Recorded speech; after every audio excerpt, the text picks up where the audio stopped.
Buscaba algo en realidad que luego no me diera problemas. Yo vine a hablar con Francisco y le dije que me veía muy fea y que me veía con muchas manchas y aparte luego la ojera muy marcada. Y me recomendó que me hiciera el lipoinjerto y que no iba a tener contraindicaciones, que era de la grasa de tu cuerpo y que luego no iba a tener ninguna reacción alérgica ni nada por el estilo. Me podía hacer como 2 horas al día de spinning o de ejercicio.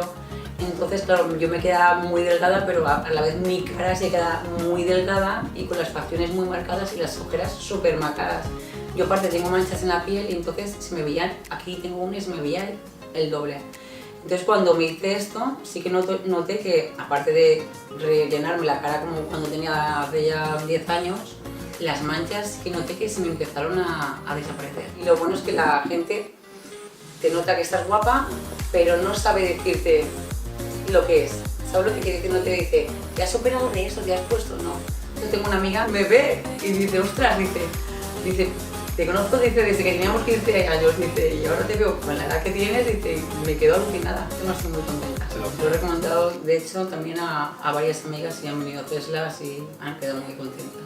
Conocí la clínica por una esteticien que me la recomendó, me dijo que Francisco era el mejor doctor de Valencia, la verdad.